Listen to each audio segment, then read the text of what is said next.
I still remember the look in my father's eyes when he said it.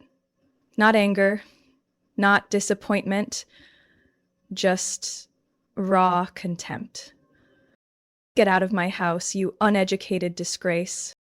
His voice scraped against my brain like rusted metal, cold, sharp, leaving no room for sympathy. Even though I had secretly paid off his bank loans for 3 years, even though I covered the medical bills when mom was diagnosed with colon cancer last year, none of that mattered. Not anymore. All because I told the truth that the company I run is now valued at over $45 million.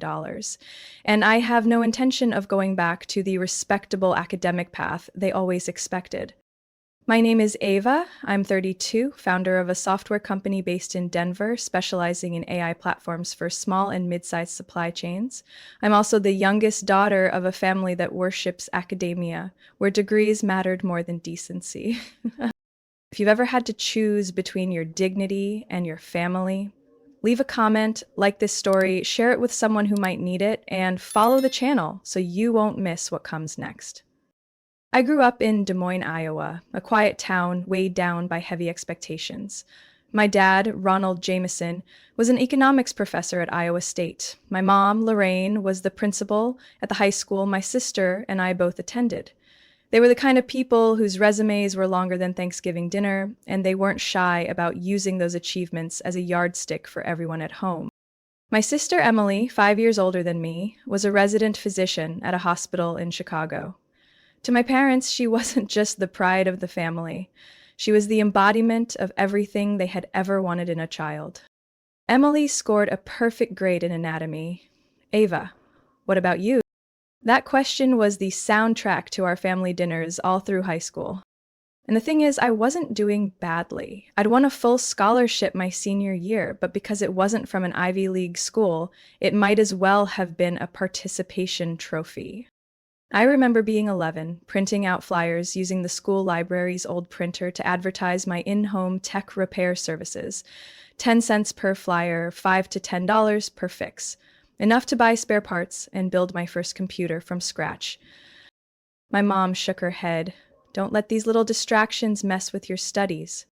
Dad was worse, a girl fixing computers for strangers. What are you trying to be, a mechanic? That line stuck with me for years. Even though I knew I had talent, even though I secretly won a national programming contest in high school, none of it mattered at home. Everything I did was a waste of time. No diploma, no academic honors, no mentions during my parents' dinner parties. I was the invisible child, maybe even the family embarrassment. But I didn't push back. Not because I was afraid, because I was preparing. While Emily was buried in medical textbooks at the library, I spent every evening in my tiny bedroom designing an online sales platform for our neighbor's bakery.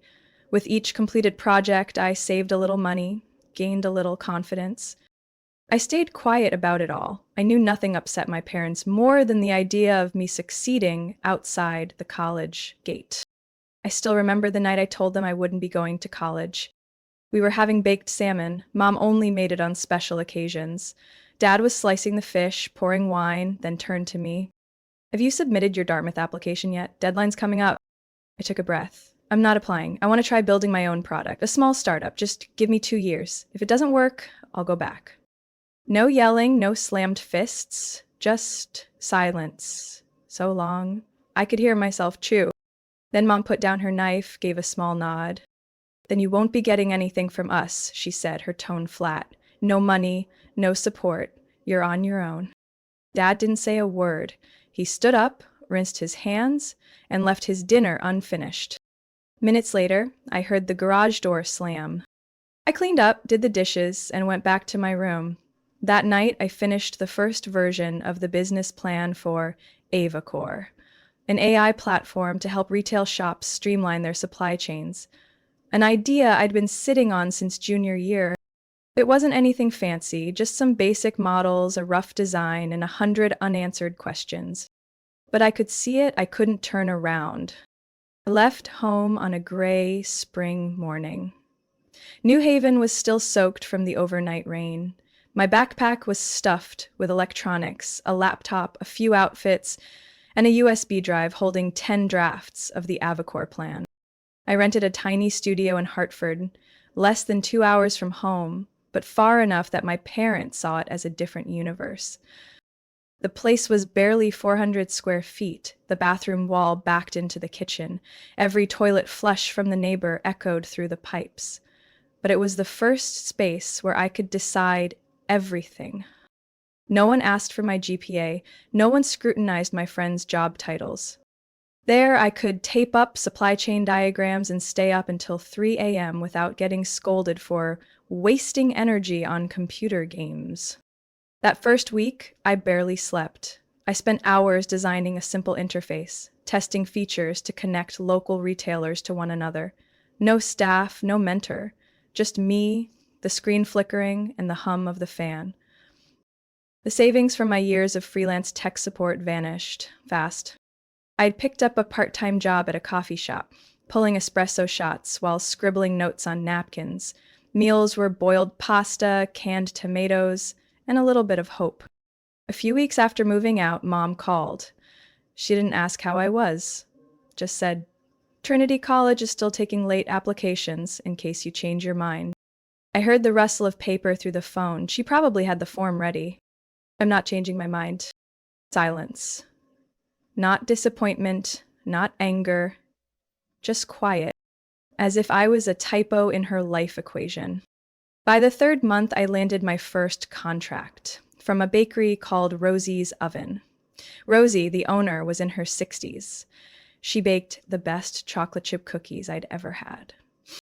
She needed a system to track holiday orders and avoid delivery mix-ups.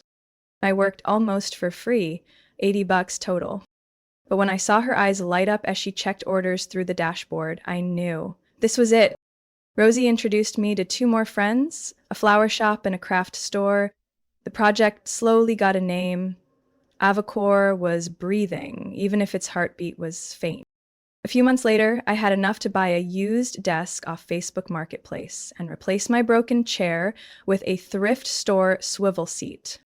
I taped the name and phone number of my first customer on the wall. With every new contract, I added another scrap of paper. Soon, the wall across from my bed was nearly full. I didn't go home that whole first year. Every holiday, I said I was busy, which was true. I had to keep working just to stay afloat. That Thanksgiving, I called home. Mom said Emily was at a medical conference in Philadelphia. Dad had just been invited to speak at a major economics summit. "And what about you, Ava?" she asked, not hiding the skepticism. "How's your little online business going?" "I'm building an order management system for small shops," I said, keeping my voice calm. "Oh, ha," she replied. "Sounds like the kind of thing freshmen do for extra cash." I hung up a few minutes later, grabbed my coat, and walked out into the rain. I didn't cry. I had learned not to. Instead, I thought of Rosie hugging me, because her system helped her make it through the holiday season with 0 order returns. I remembered the email from the flower shop thanking me for helping them manage inventory. No diploma, no conferences, but real people, real problems, and I was helping solve them. The day I signed my 10th contract, I treated myself to bubble tea, a luxury I'd cut out for nearly a year. The barista asked, "What line of work are you in?" I smiled. "I sell software to small businesses." He nodded. "Cool." No further explanation needed. Every morning, I told myself, just one more client, one more month. But with each passing day, it became clearer. I wasn't just proving something to strangers. I was rebuilding the entire foundation of what I believed in. I used to think convincing outsiders would be the hardest part. But I was wrong. The hardest thing was believing in myself when the people closest to me never did. And then I met Margaret. Margaret wasn't the kind of person who turned heads at first glance. She didn't dress flashy, didn't speak loudly, didn't walk into a room like she owned it, but when she looked at you, you knew she was truly listening. I met her at a small networking event hosted by the local business association in Hartford.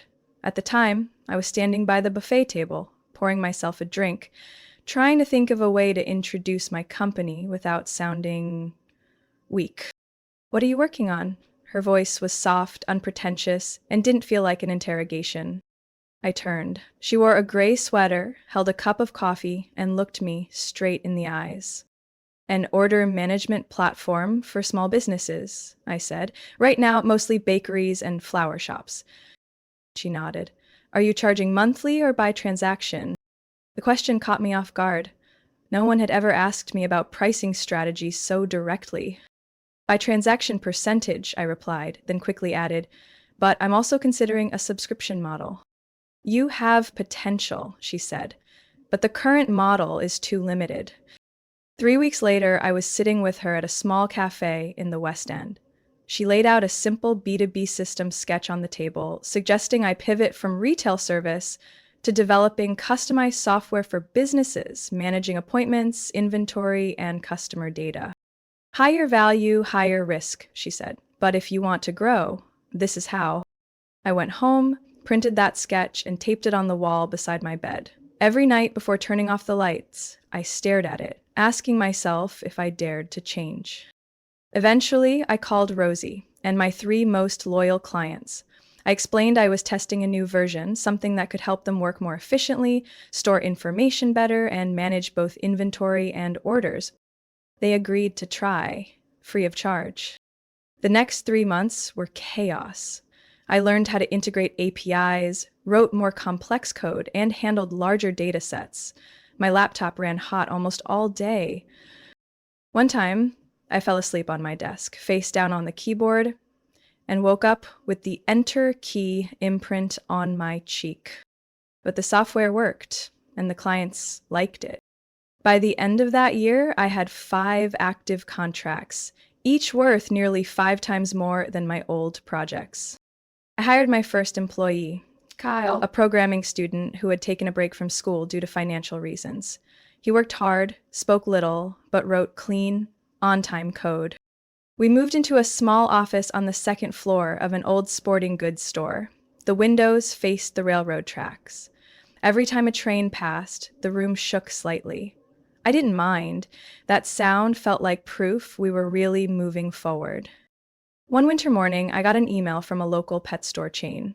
They needed a system to track inventory and pet vaccination schedules. Someone had recommended AvaCore to them. I sat frozen in front of the screen for 10 minutes, not from surprise, but because it was the first time a client had come to me. We finished their system in 6 weeks. They were happy. They referred us to a chain of beauty supply stores. Step by step, one contract at a time, AvaCore began to move beyond Hartford. I kept in touch with Margaret. Once a month, I'd take her to lunch, updating her on changes, failures, and sometimes even fears. She never laughed at me or told me what to do. She only asked, do you understand why that happened? And if you could do it over, what would you try differently?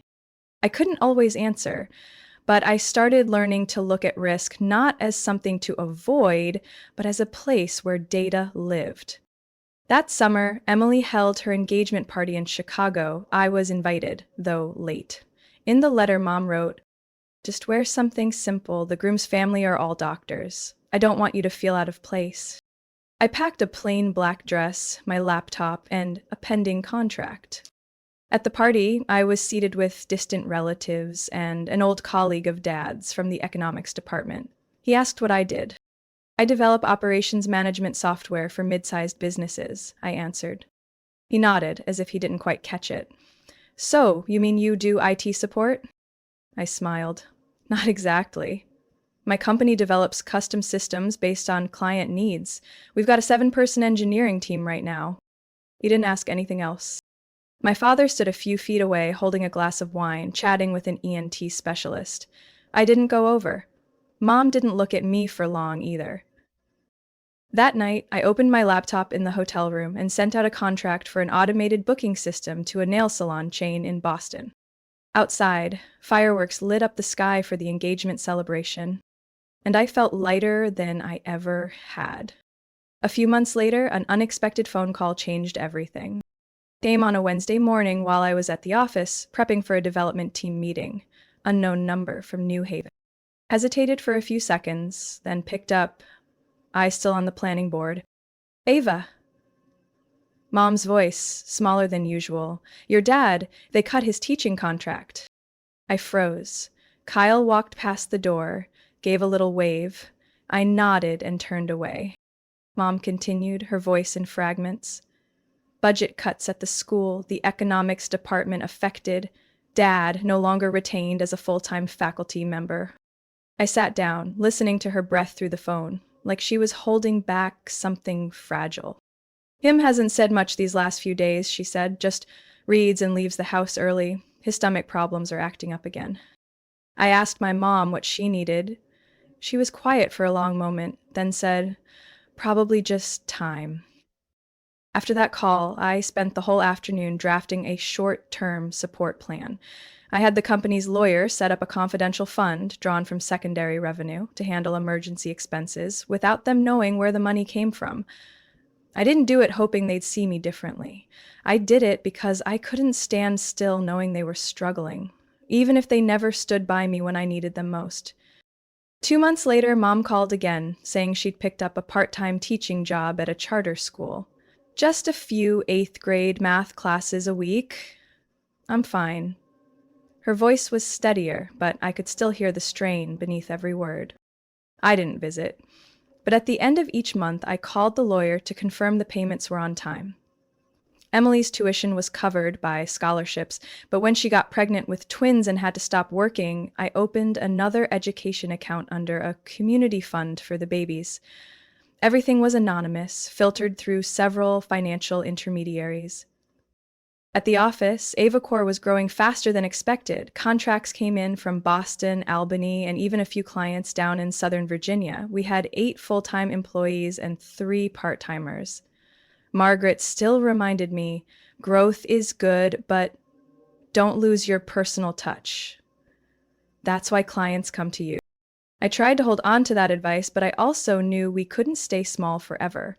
I hired more staff, expanded our offerings from scheduling and order management to customer data platforms. We started gathering behavioral insights and real-time feedback. That year, I bought my first car after 7 years of taking buses and catching rides. A small electric SUV, simple, efficient, nothing flashy. I still lived in the same 2-bedroom apartment near the old railroad. Some nights, standing at the window watching the trains pass, I'd think about that first year, when ramen and the sound of steel on track were my only constants. The following spring, I went home for a rare visit, not because they invited me, but because I needed to sign paperwork tied to the land my grandparents left behind. I stayed for dinner, beef stew, mixed greens, and wine I brought myself. Emily talked about the hospital downsizing, but her husband had been offered a 6-month research position in Montreal. Dad nodded, asking a few questions about Canadian healthcare. When I mentioned we were testing AI integration for behavioral analytics, he said nothing. Just sliced another piece of bread and refilled his glass. Mom shifted the topic. Did you get a new car recently? Company vehicle, I said. She smiled. That kind of smile people give when something doesn't quite fit. Dinner ended with a family photo. Mom asked for one to send to my aunt in Florida. Looking back at the picture later, I saw myself at the edge of the frame, head slightly tilted, still holding my phone. No one had asked me to stand in the center. I wasn't angry, just hollow. Not from something missing, but from no longer waiting for something to fill it. On the way home, I stopped at an old gas station. I opened my email and saw a message from a kitchen supply chain asking for a demo of our customer data tracking system. I hit reply immediately.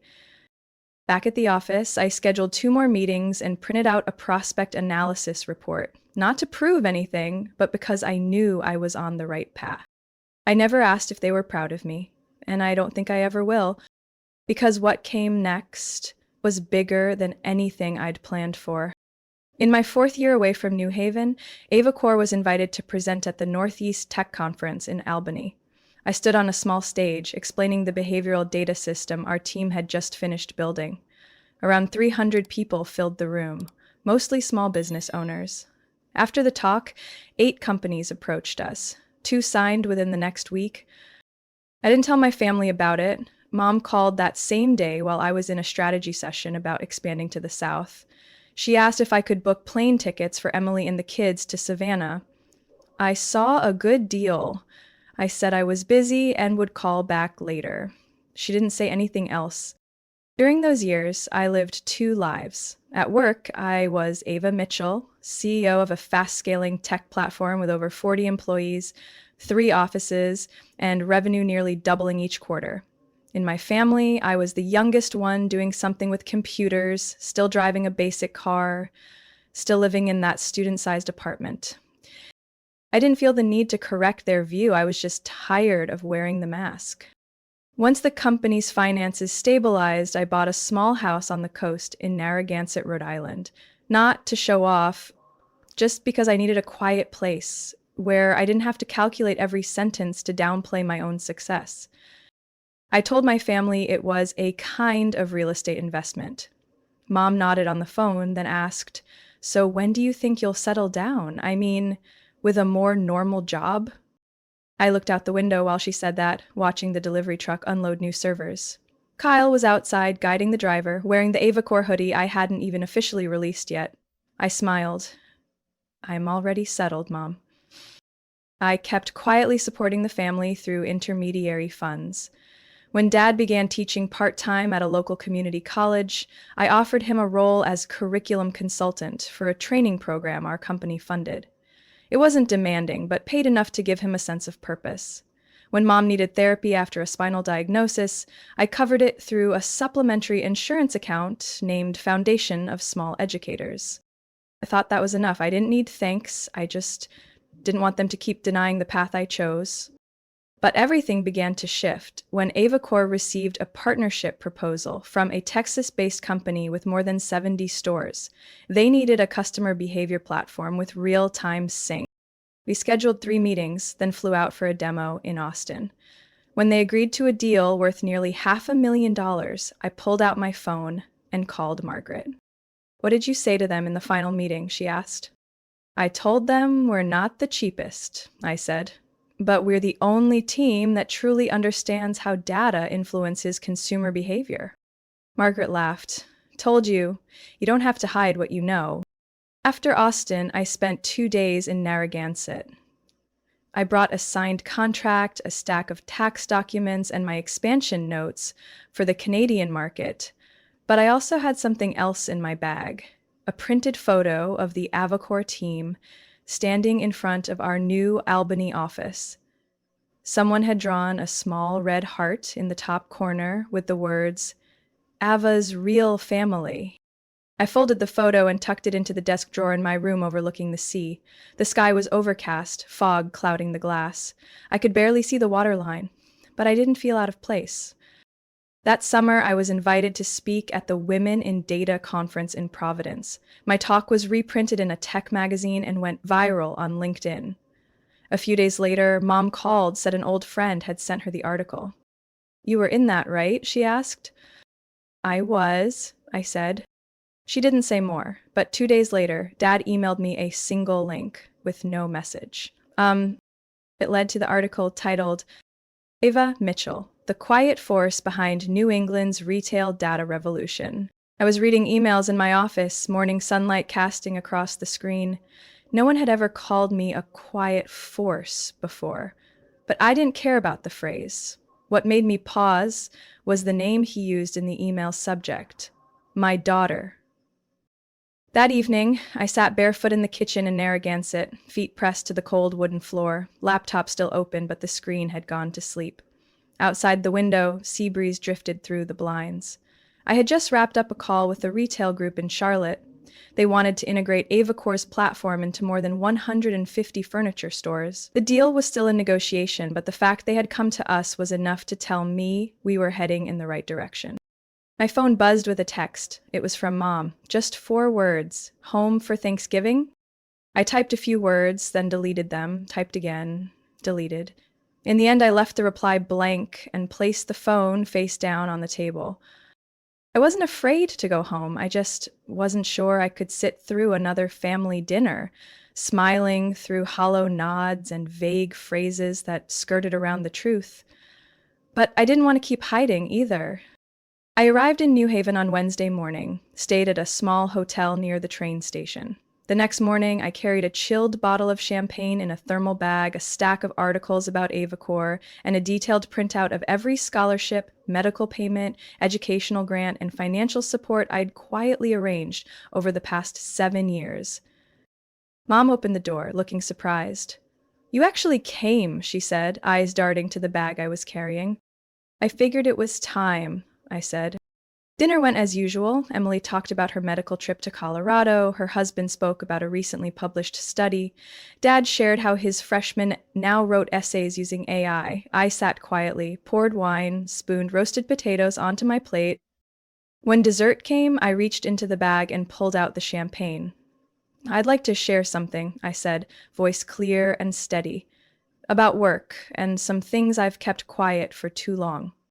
Dad set his fork down. Emily looked up, frowning slightly.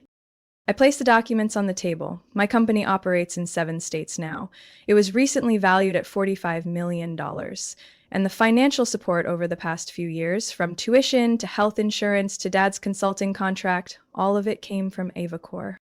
Silence filled the room. I looked at each of them. No one blinked. "I'm not saying this to earn gratitude," I continued. "I'm just tired of living 2 lives." Dad gave a short laugh, not amused, more incredulous. "And you thought you'd be welcomed because you kept it all secret? I thought I'd be respected.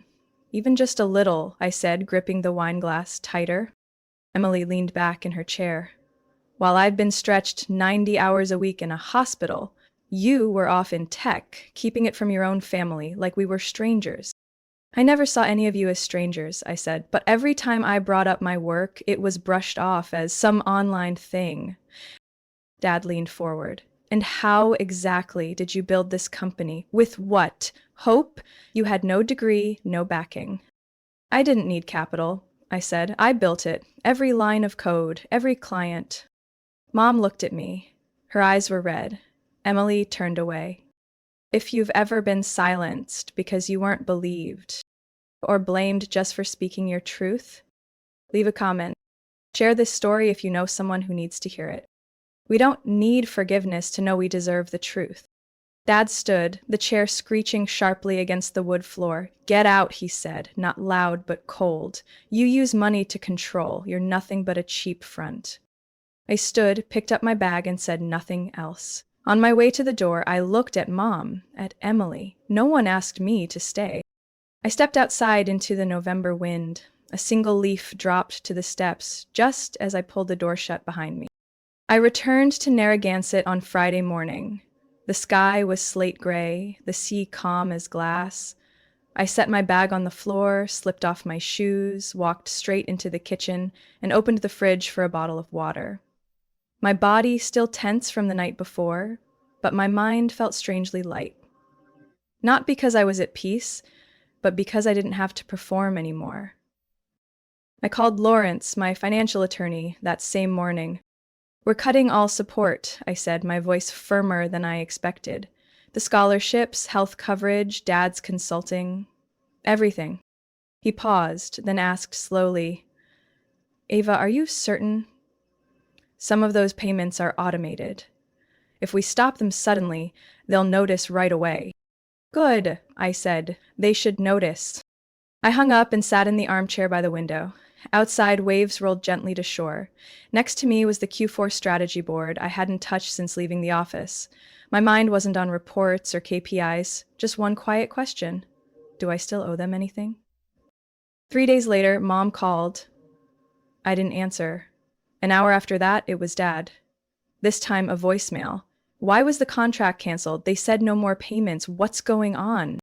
No apology, no concern, just panic when the money stopped.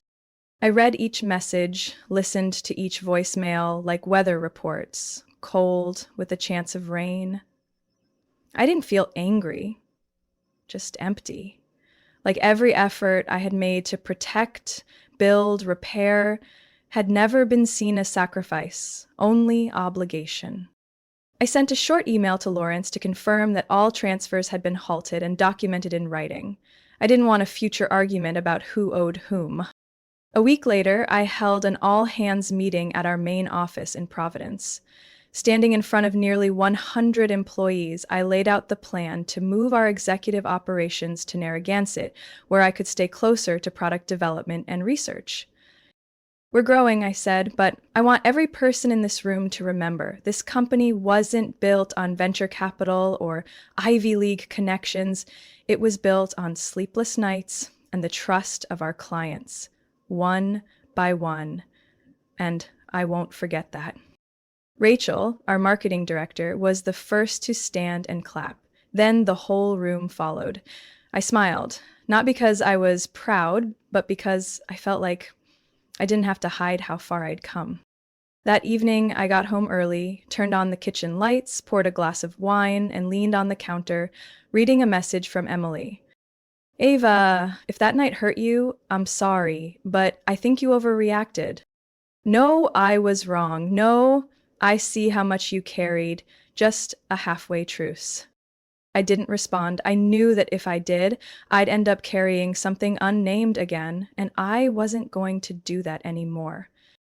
The next morning, I called Samantha, my assistant, and told her I'd be taking a short break for a month. I asked her to delegate responsibilities, have James oversee operations while I was away. I needed space, not just to recover from the fracture with my family, but to remember why I started all of this in the first place. That afternoon, I took a walk along the South Beach shoreline, the waves hitting the sand with a rhythm steady as a ventilator. A Labrador bolted past me, flinging sand against my ankles. Its owner, a man around 35, wearing a baseball cap and a navy hoodie, called out. Sorry, he gets a little too excited when he sees someone new. I laughed. It's okay. I actually needed someone to snap me out of my head. He stopped, giving the leash a slight tug. I'm Ethan. I shook his hand, noticing for the first time that my palm wasn't cold like it had been the past few days. And you? Ava, I said, turning back to the ocean. I think I'm learning how to live a normal life again. Ethan didn't ask too much. That was the first thing I appreciated about being near him.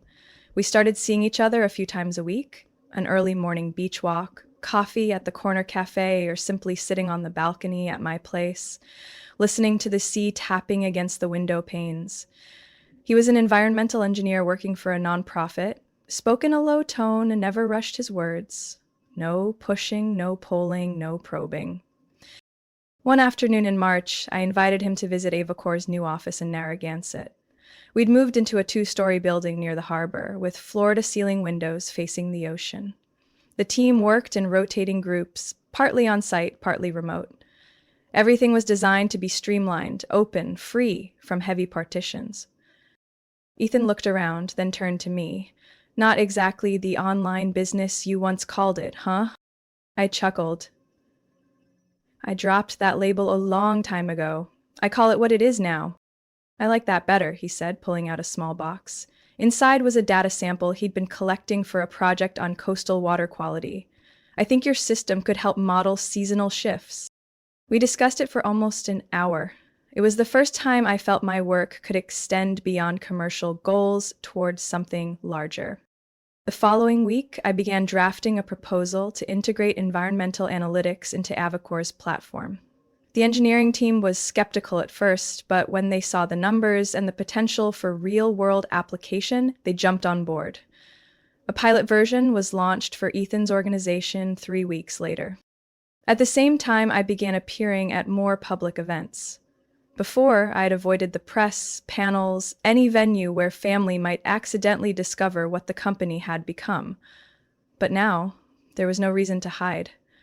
I joined an advisory board for the Tech for Women initiative, where I met many young people walking the same path I once had. Self-taught, starting small, constantly doubted. A young woman named Lena approached me after a panel. I didn't go to college, she said, but I'm building a platform to help gig workers find local jobs. My parents want me to quit and go back to school. What should I do? I looked at her the way I would have looked at myself at 19, sitting in that cramped room with just a folding table and a crack-screen laptop. Don't take anyone's word for it, I said, not even mine. Just ask yourself, if no one agrees with you, do you still want to keep going? She nodded. The look in her eyes stayed with me for days. That night, I sat at my home desk and opened a new file. The first line I typed, the Mitchell Foundation for the Self-Made. I planned to launch a grant and mentorship fund for people who didn't follow the academic route but had powerful ideas. No degree requirements, no letters of recommendation, just a convincing proposal. I sent the draft to Margaret. "You're finally returning to the real reason you started," she wrote back, "not to prove anything, but to make space for people who've been pushed aside." I saved the email but didn't reply right away. My heart was still, almost unbelievably so. One Saturday morning, as I folded laundry, my phone buzzed. A text from Emily. The kids asked, "Is Aunt Ava the one who built the app for the bakery across the street?" They saw the logo and recognized it. I said yes. They want to meet the one who made superhero software. I just wanted to say, even if things went too far, I know I saw you the wrong way. I'm not asking for forgiveness, I just hope you know I owe you a hug. I stared at the message, shirt still half folded in my hands. The window was open, the curtain billowing out and snapping back again. I didn't reply, but I read it 3 times. 2 weeks later, I ran into Emily at the local farmer's market. Completely by chance, no plans, no arrangement. She was by the produce stand, turned, saw me, froze slightly. Then she walked over and hugged me. Quickly, not too tight, not too long. Didn't react right away, but I didn't step back either. Maybe some cracks aren't meant to be sealed. Maybe they're just meant to stay, letting the light through. I didn't reply to Emily's message right away, but that evening I pulled out an old wooden box from the drawer and revisited a few slips of paper I'd kept since my days in Hartford, including the very first invoice from Avacor and the letter Mom sent me when I left home. Just 3 short sentences. No good luck. They'd yellowed with time, but the feeling of touching them hadn't faded. As if everything I'd lived through was still there, not erased, just receding into the background to make space for something new. The next morning, I wrote an email to Lawrence. "Not reconnecting financially," I typed, "but if they need debt counseling, could you refer a good advisor?" I didn't need to step back into the role of the rescuer, but I also didn't want to wear coldness as a permanent part of who I was. Setting boundaries didn't mean extinguishing kindness. A few weeks later, I received a cream-colored envelope, handwritten in a script so rigid it was almost stiff. It was from Dad. I recognized it from how he always capitalized the A like a tiny ladder. The letter was short, almost emotionless, but there was no blame. "I don't fully understand the path you took, and I reacted badly when I couldn't control what I didn't understand. I'm not asking for forgiveness, just hoping that, if possible, you'll let me listen without arguing. Not because I'm right, but because I'm trying to learn how not to always need to be." I placed the letter on the table by the window, letting the sunlight fall across the final line. I didn't cry, but I sat in silence for nearly 15 minutes. That night, I sent Emily a short message. "You were right. Things went too far. But you're still the person I want to call family. Take your time, just be real." She replied right after, "Real enough. You tired? If you are, come eat dinner. No big talk, just soup and garlic bread." I drove to New Haven a week later, told no one, made no promises. Emily opened the door wearing an old sweater, flour still dusting her hands. "He's in the living room trying to figure out which way the diaper folds," she said. "No one's going to make you say anything." I stepped inside and saw my nephew crawling across the rug with a plastic dinosaur. Mom sat by the window, knitting something. Dad was at the table, seemingly reading a book on data analytics. A rare sight, once upon a time. He looked up and nodded slightly. "You're here." All I said was, "I'm hungry." No one at the table tried to make it into a big moment. Emily served soup, poured water, asked about the weather in Narragansett. Mom handed me a half-finished ball of yarn and told me to keep it, even though it wasn't done. Dad stayed quiet, occasionally glancing my way, then turning back. After dinner, Emily left 2 glasses and invited me to the balcony. The kids don't ask much anymore, she said. They just like to mention Aunt Ava with the logo on the pastry box.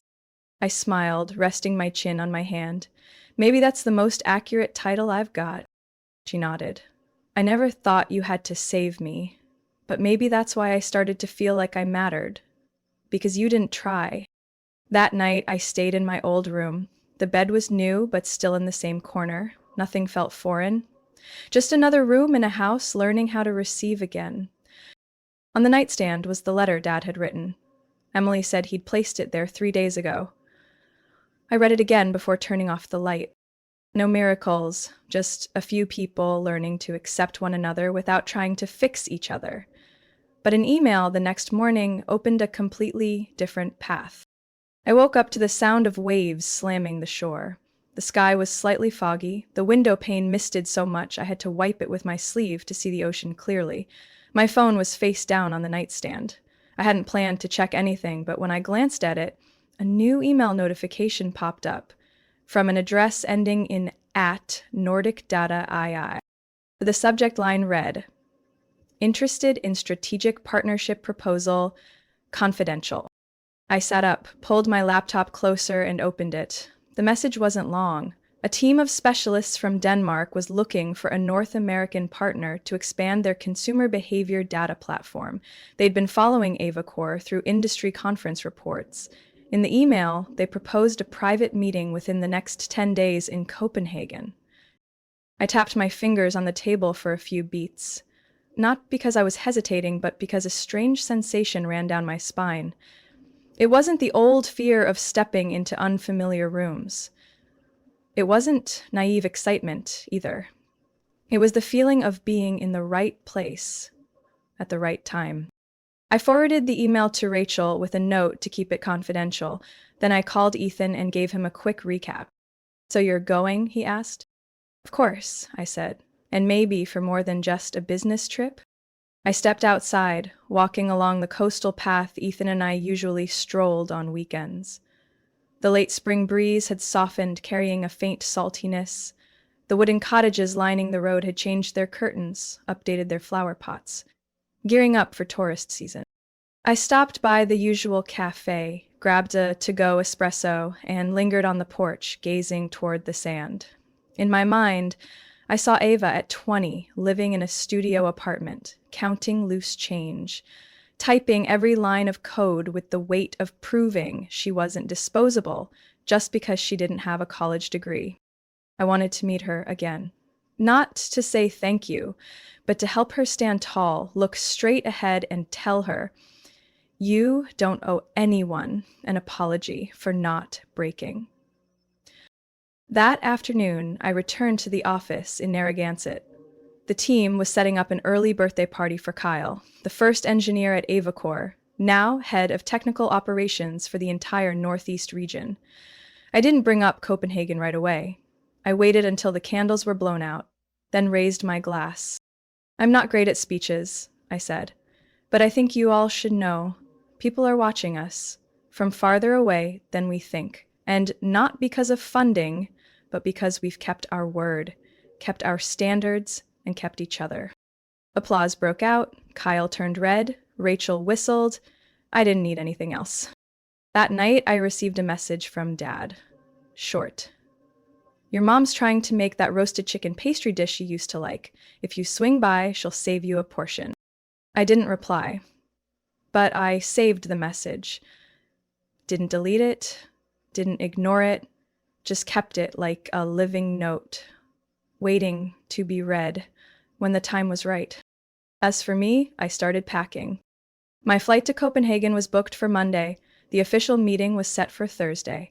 I'd have 3 days to breathe different air, meet people who had no idea I was once called useless, and talk about the future in the language I'd taught myself to speak.